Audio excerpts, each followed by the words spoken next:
Mr. President, Mr. Secretary General, fellow delegates, ladies and gentlemen.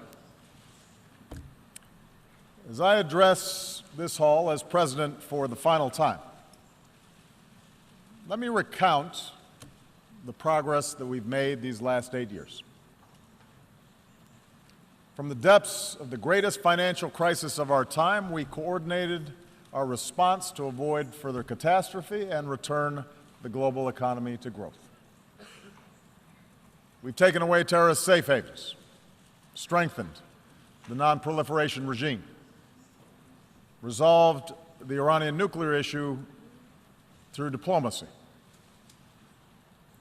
We opened relations with Cuba, helped Colombia end Latin America's longest war. And we welcome a democratically elected leader of Myanmar to this assembly. Our assistance is helping people feed themselves, care for the sick, power communities across Africa, and promote models of development rather than dependence. And we have made international institutions like the World Bank and the International Monetary Fund more representative, while establishing a framework to protect our planet from the ravages of climate change. This is important work.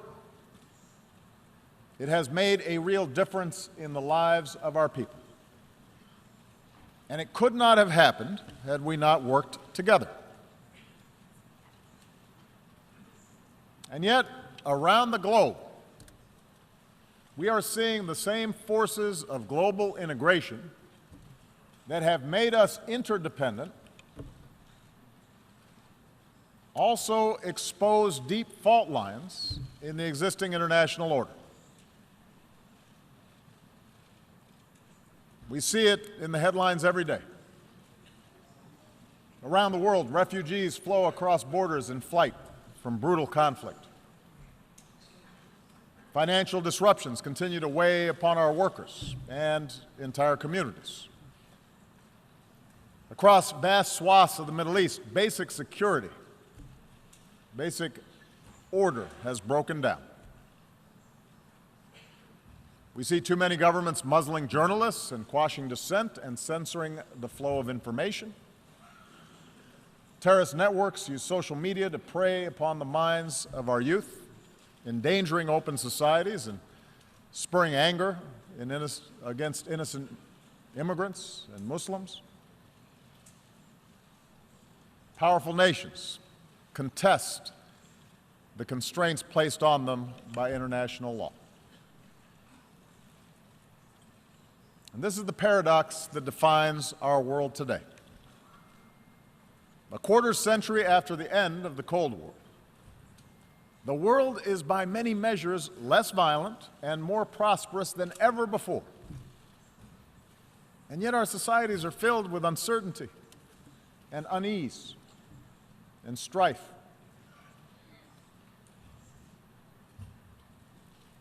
Despite enormous progress, as people lose trust in institutions, governing becomes more difficult, and tensions between nations become more quick to surface. And so I believe that at this moment, we all face a choice. We can choose to press forward with a better model of cooperation and integration, or we can retreat into a world sharply divided and ultimately in conflict along age-old lines of nation and tribe and race and religion. I want to suggest to you today that we must go forward and not backward. I believe that as imperfect as they are, the principles of open markets and accountable governance, of democracy and human rights and international law that we have forged remain the firmest foundation for human progress in this century. Now, I make this argument not based on theory or ideology, but on facts.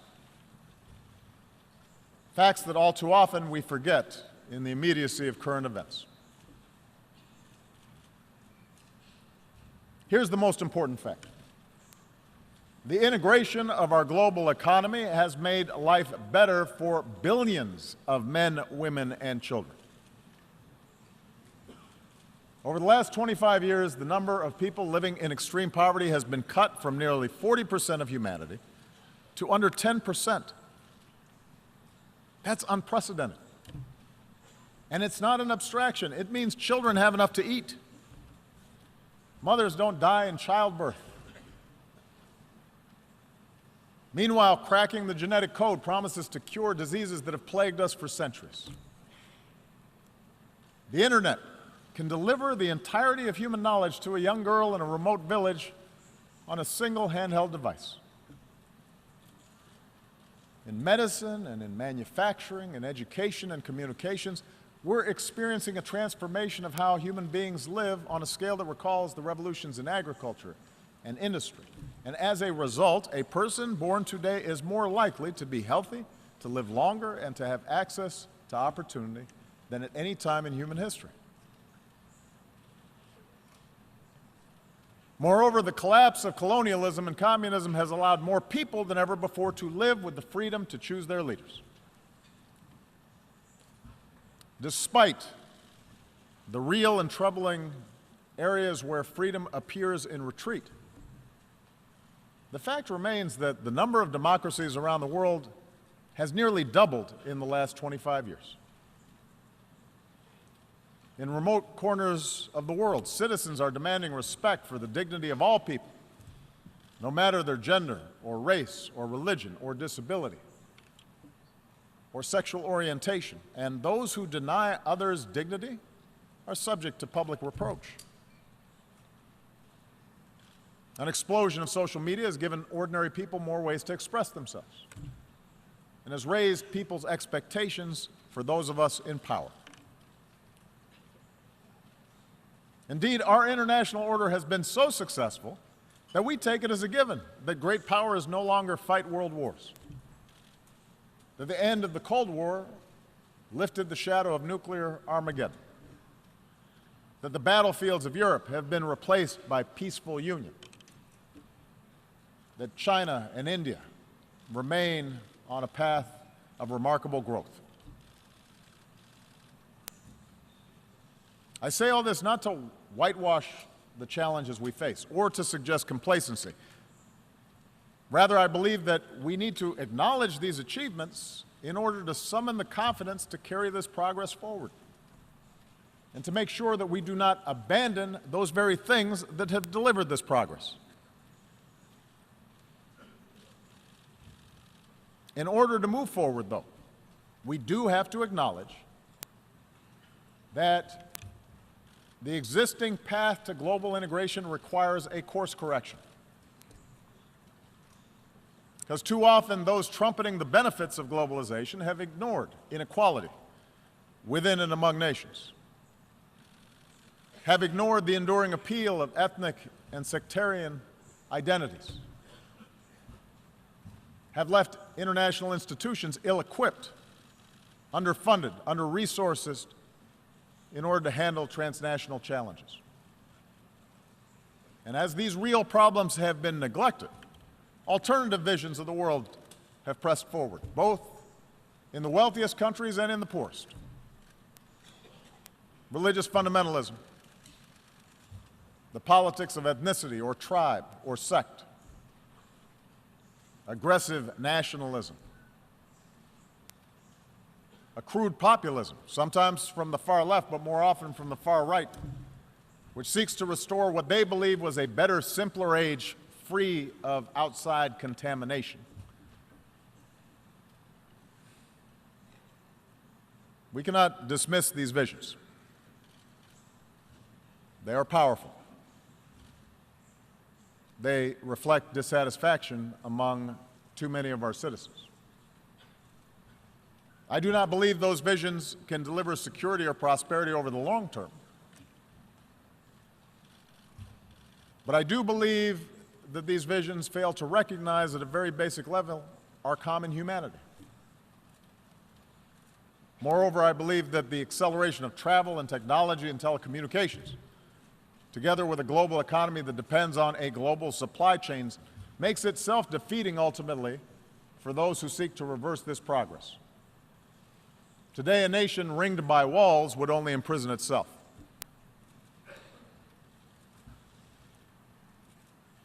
So the answer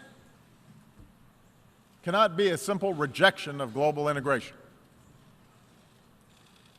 Instead, we must work together to make sure the benefits of such integration are broadly shared, and that the disruptions, economic, political, and cultural, that are caused by integration are squarely addressed. Now, this is not the place for a detailed policy blueprint, but let me offer in broad strokes those areas where I believe we must do better together. It starts with making the global economy work better for all people and not just for those at the top.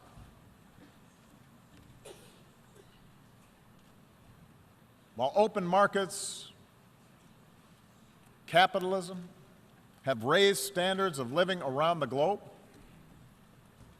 globalization combined with rapid progress in technology has also weakened the position of workers and their ability to secure a decent wage. In advanced economies like my own, unions have been undermined, and many manufacturing jobs have disappeared. Often, those who benefit most from globalization have used their political power to further undermine the position of workers. In developing countries, labor organizations have often been suppressed, and the growth of the middle class has been held back by corruption and underinvestment. Mercantilist policies pursued by governments with export-driven models threaten to undermine the consensus that underpins global trade.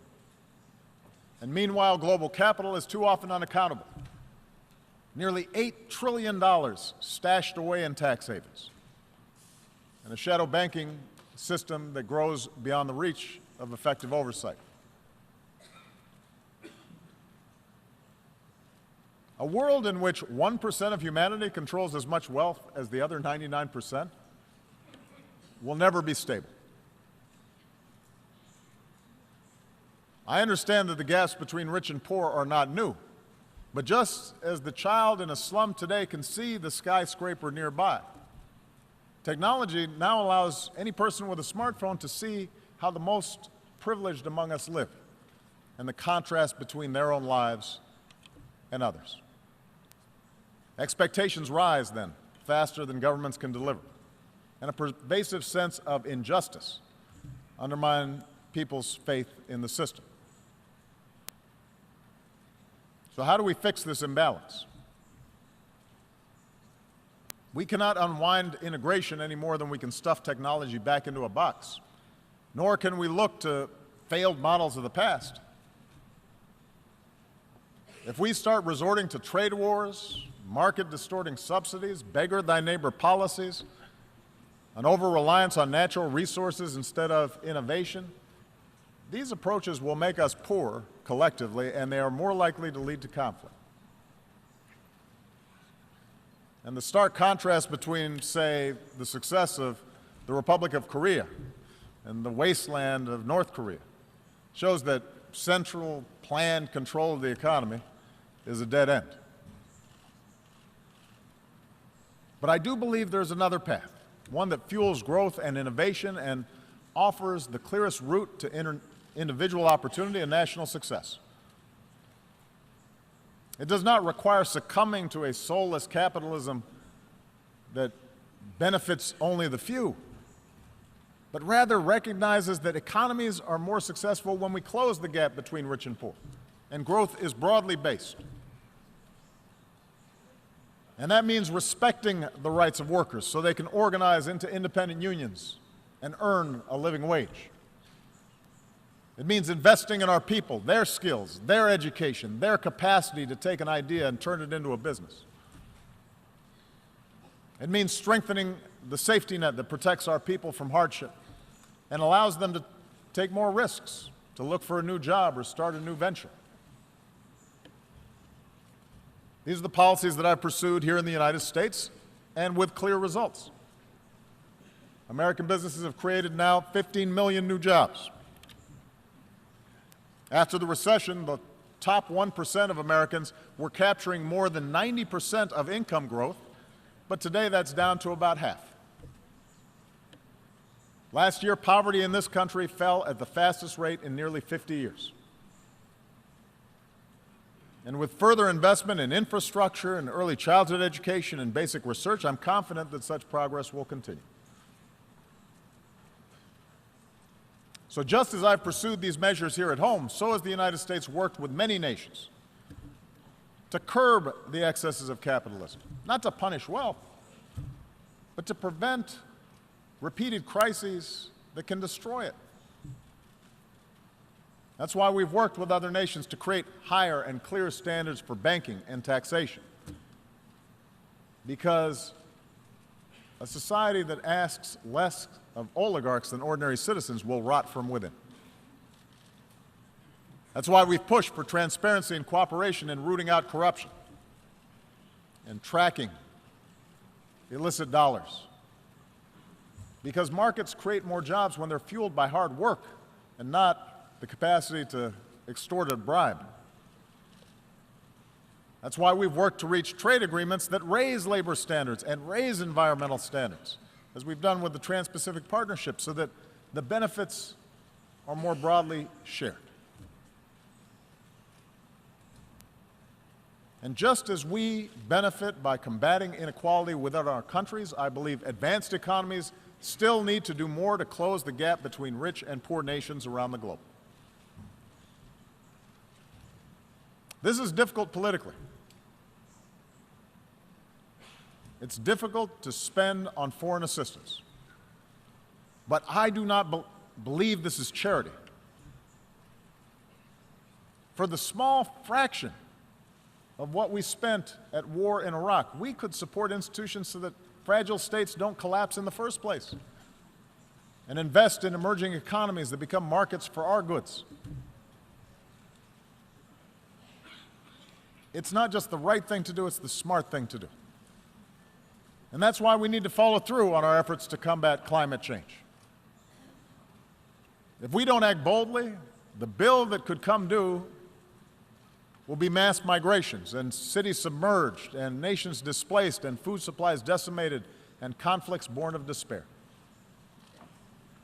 The Paris Agreement gives us a framework to act, but only if we scale up our ambition, and there must be a sense of urgency about bringing the agreement into force and helping poorer countries leapfrog destructive forms of energy.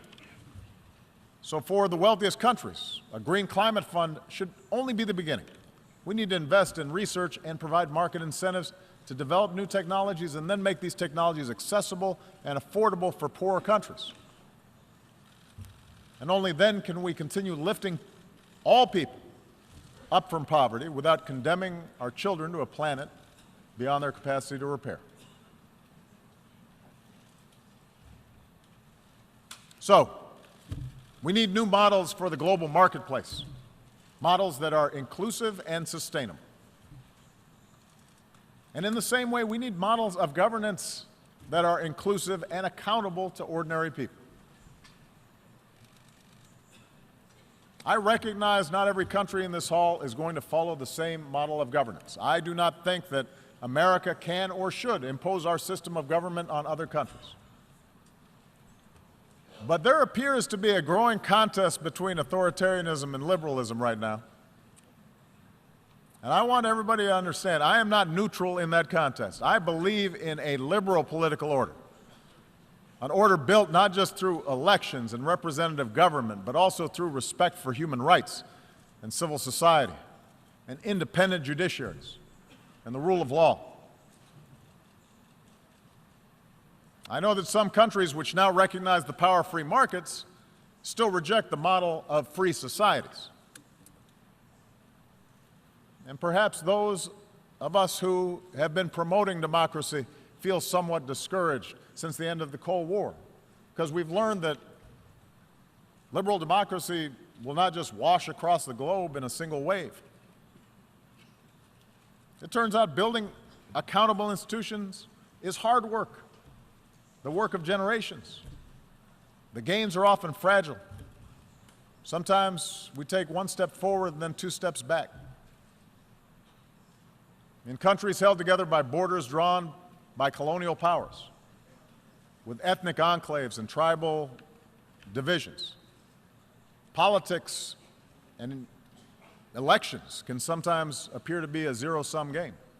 And so, given the difficulty in forging true democracy in the face of these pressures, it's no surprise that some argue the future favors the strong man,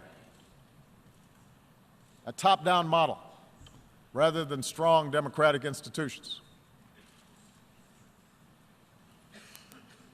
But I believe this thinking is wrong. I believe the road of true democracy remains the better path. I believe that in the 21st century, economies can only grow to a certain point until they need to open up, because entrepreneurs need to access information in order to invent. Young people need a global education in order to thrive.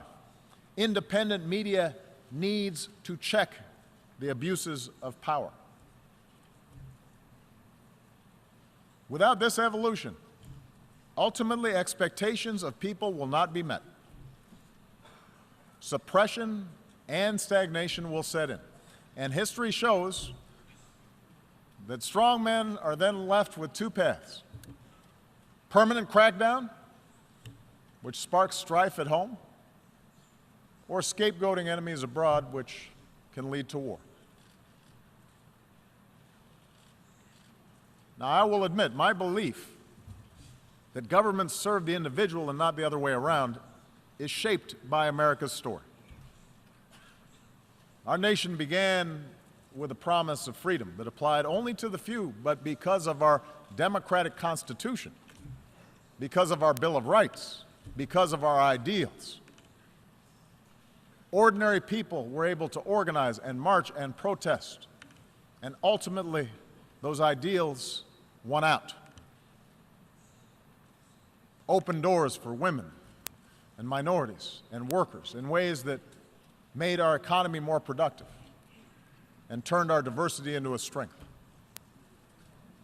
That gave innovators the chance to transform every area of human endeavor.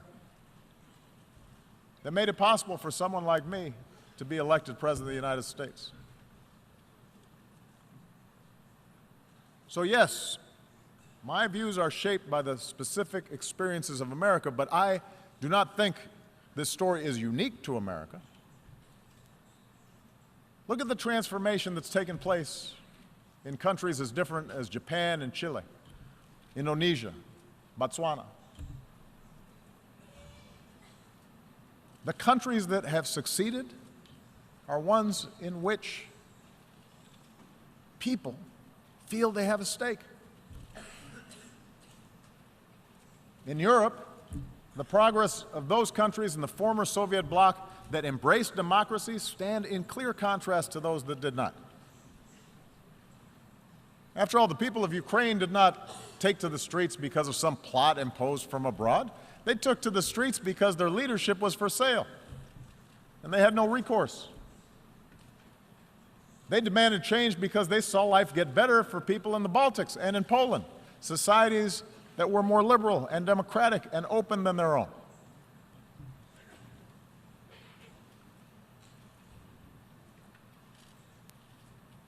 So those of us who believe in democracy, we need to speak out forcefully, because both the facts and history, I believe, are on our side. That doesn't mean democracies are without flaws. It does mean that the cure for what ails our democracies is greater engagement by our citizens, not less. Yes, in America, there is too much money in politics, too much entrenched partisanship, too little participation by citizens, in part because of a patchwork of laws that makes it harder to vote. In Europe, a well-intentioned Brussels often became too isolated from the normal push and pull of national politics. Too often in capitals, decision makers have forgotten that democracy needs to be driven by civic engagement from the bottom up, not governance by experts from the top down. And so these are real problems. And as leaders of democratic governments make the case for democracy abroad, we better strive harder to set a better example at home.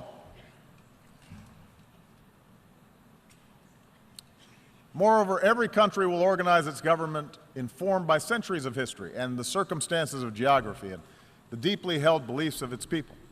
So I recognize a traditional society may value unity and cohesion more than a diverse country like my own, which was founded upon what at the time was a radical idea, the idea of the liberty of individual human beings, endowed with certain God-given rights. But that does not mean that ordinary people in Asia or Africa or the Middle East somehow prefer arbitrary rule that denies them a voice in the decisions that can shape their lives. I believe that spirit is universal. And if any of you doubt the universality of that desire, listen to the voices of young people everywhere who call out for freedom and dignity and the opportunity to control their own lives.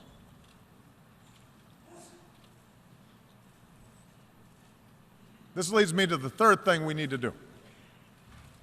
We must reject any forms of fundamentalism or racism or a belief in ethnic superiority that makes our traditional identities irreconcilable with modernity. Instead, we need to embrace the tolerance that results from respect of all human beings. It's a truism that global integration has led to a collision of cultures. Trade, migration, the internet, all these things can challenge and unsettle our most cherished identities. We see liberal societies express opposition when women choose to cover themselves. We see protests responding to Western newspaper cartoons that caricature the Prophet Muhammad.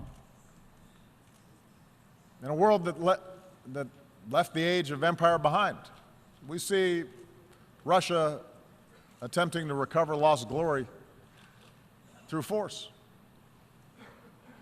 Asian powers debate competing claims of history. And in Europe and the United States, you see people wrestle with concerns about immigration and changing demographics and suggesting that somehow people who look different are corrupting the character of our countries. Now, there's no easy answer for resolving all these social forces, and we must respect the meaning that people draw from their own traditions, from their religion, from their ethnicity, from their sense of nationhood. But I do not believe progress is possible if our desire to preserve our identities gives way to an impulse to dehumanize or dominate another group. If our religion leads us to persecute those of another faith, if we jail or beat people who are gay, if our traditions lead us to prevent girls from going to school, if we discriminate on the basis of race or tribe or ethnicity, then the fragile bonds of civilization will fray. The world is too small. We are too packed together for us to be able to resort to those old ways of thinking. We see this mindset in too many parts of the Middle East. There, so much of the collapse in order has been fueled because leaders sought legitimacy not because of policies or programs, but by resorting to persecuting political opposition or demonizing other religious sects, by narrowing the public space to the mosque, where in too many places perversions of a great faith were tolerated. And these forces built up for years. and are now at work helping to fuel both Syria's tragic civil war and the mindless medieval menace of ISIL. The mindset of sectarianism and extremism and bloodletting and retribution that has been taking place will not be quickly reversed. And if we are honest, we understand that no external power is going to be able to force different religious communities or ethnic communities to coexist for long. But I do believe we have to be honest about the nature of these conflicts. And our international community must continue to work with those who seek to build rather than to destroy. And there is a military component to that. It means being united and relentless in destroying networks like ISIL, which show no respect for human life. But it also means that in a place like Syria, where there's no ultimate military victory to be won, we're going to have to pursue the hard work of diplomacy that aims to stop the violence and deliver aid to those in need and support those who pursue a political settlement and can see those who are not like themselves as worthy of dignity and respect. Across the region's conflicts, we have to insist that all parties recognize a common humanity and that nations end proxy wars that fuel disorder. Because until basic questions are answered about how communities coexist, the embers of extremism will continue to burn, countless human beings will suffer, most of all in that region, but extremism will continue to be exported overseas. And the world is too small for us to simply be able to build a wall and prevent it from affecting our own societies. And what is true in the Middle East is true for all of us. Surely religious traditions can be honored and upheld while teaching young people science and math rather than intolerance. Surely we can sustain our unique traditions while giving women their full and rightful role in the politics and economics of a nation. Surely we can rally our nations to solidarity while recognizing equal treatment for all communities, whether it's a religious minority in Myanmar or an ethnic minority in Burundi or a racial minority right here in the United States.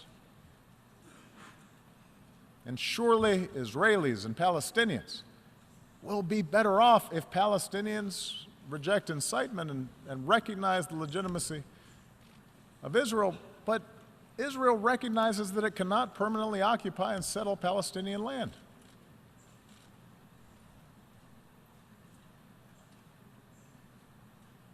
We all have to do better as leaders in tamping down rather than encouraging a notion of identity that leads us to diminish others. And this leads me to the fourth and final thing we need to do, and that is sustain our commitment to international cooperation rooted in the rights and responsibilities of nations. As President of the United States, I know that for most of human history, power has not been unipolar. And the end of the Cold War may have led too many to forget this truth. I've noticed as president that at times both America's adversaries and some of our allies believe that all problems were either caused by Washington or could be solved by Washington. And perhaps too many in Washington believe that as well.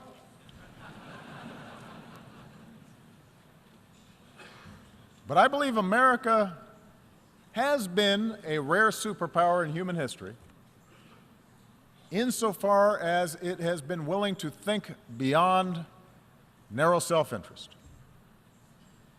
That while we've made our share of mistakes over these last 25 years, and I've acknowledged some, we have strived, sometimes at great sacrifice, to align better our actions with our ideals.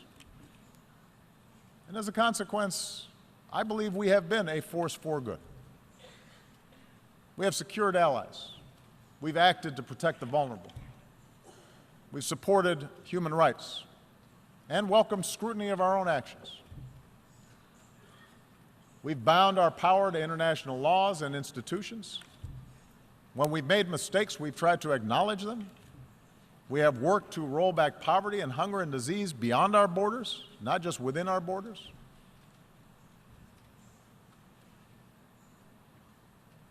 I'm proud of that. But I also know that we can't do this alone. And I believe that if we're to meet the challenges of this century, we are all going to have to do more to build up international capacity. We cannot escape the prospect of nuclear war unless we all commit to stopping the spread of nuclear weapons and pursuing a world without them. When Iran agrees to accept constraints on its nuclear program, that enhances global security and enhances Iran's ability to work with other nations. On the other hand, when North Korea tests a bomb, that endangers all of us. And any country that breaks this basic bargain must face consequences. And those nations with these weapons, like the United States, have a unique responsibility to pursue the path of reducing our stockpiles and reaffirming basic norms like the commitment to never test them again. We can't combat a disease like Zika that recognizes no borders. Mosquitoes don't respect walls, unless we make permanent the same urgency that we brought to bear against Ebola, by strengthening our own systems of public health, by investing in cures and rolling back the root causes of disease, and helping poorer countries develop a public health infrastructure.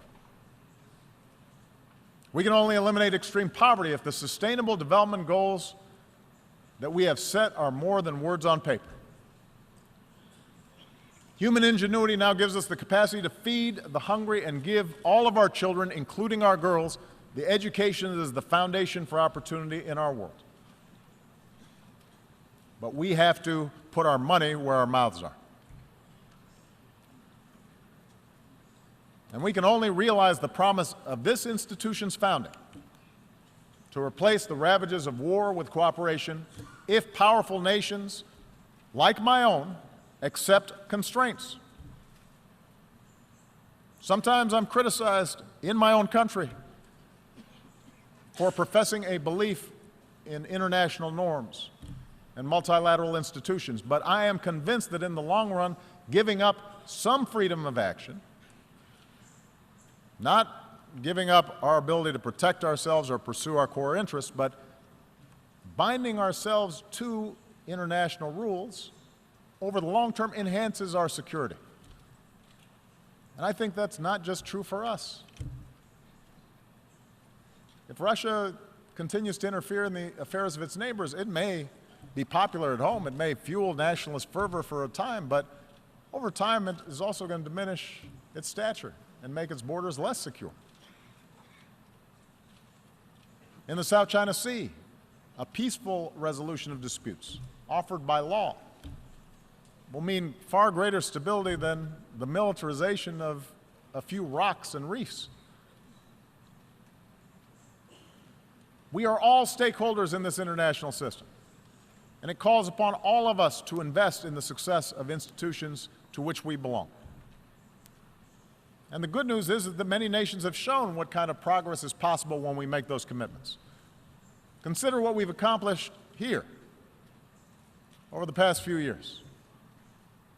Together, we mobilized some 50,000 additional troops for UN peacekeeping, making them nimble, better equipped, better prepared to deal with emergencies. Together, we established an open government partnership so that increasingly transparency empowers more and more people around the globe. And together, now, we have to open our hearts and do more to help refugees who are desperate for a home. We should all welcome the pledges of increased assistance that have been made at this General Assembly gathering. I'll be discussing that more this afternoon, but we have to follow through even when the politics are hard. Because in the eyes of innocent men and women and children who, through no fault of their own, have had to flee everything that they know, everything that they love, we have to have the empathy to see ourselves. We have to imagine what it would be like for our family, for our children, if the unspeakable happened to us. And we should all understand that ultimately our world will be more secure if we are prepared to help those in need and the nations who are carrying the largest burden with respect to accommodating these refugees. There are a lot of nations right now that are doing the right thing. But many nations, particularly those blessed with wealth and the benefits of geography, they can do more to offer a hand. Even if they also insist that refugees who come to our countries have to do more to adopt to the customs and conventions of the communities that are now providing them a home.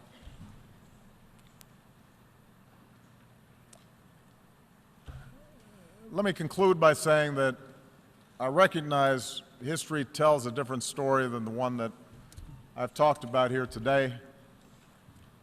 There's a much darker and more cynical view of history that we can adopt. Human beings are too often motivated by greed and by power. Big countries, for most of history, have pushed smaller ones around.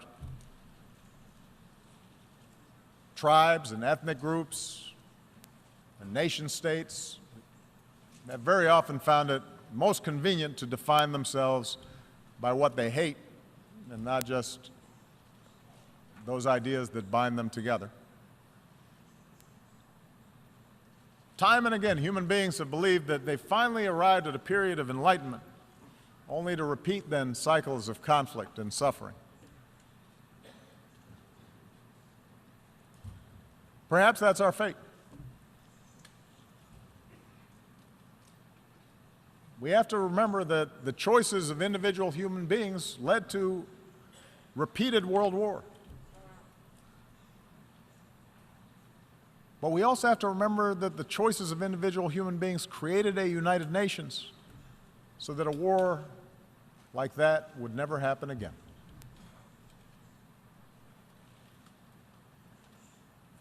Each of us, as leaders, each nation, can choose to reject those who appeal to our worst impulses and embrace those who appeal to our best. For we have shown that we can choose a better history. Sitting in a prison cell, a young Martin Luther King Jr. wrote that human progress never rolls on the wheels of inevitability. It comes through the tireless efforts of men willing to be co-workers with God. And during the course of these 8 years, as I've traveled to many of your nations, I have seen that spirit in our young people who are more educated and more tolerant and more inclusive and more diverse and more creative than our generation, who are more empathetic and compassionate towards their fellow human beings than previous generations. And yes, some of that comes with the idealism of youth, but it also comes with young people's access to information about other peoples and places. An understanding unique in human history, that their future is bound with the fates of other human beings on the other side of the world. I think of the thousands of healthcare workers from around the world who volunteered to fight Ebola. I remember the young entrepreneurs I met who are now starting new businesses in Cuba. The parliamentarians who used to be, just a few years ago, political prisoners in Myanmar. I think of the girls who have braved taunts or violence just to go to school in Afghanistan. And the university students who started programs online to reject the extremism of organizations like ISIL. I draw strength from the young Americans, entrepreneurs, activists, soldiers, new citizens who are remaking our nation once again, who are unconstrained by old habits and old conventions and unencumbered by what is, but are instead ready to seize what ought to be.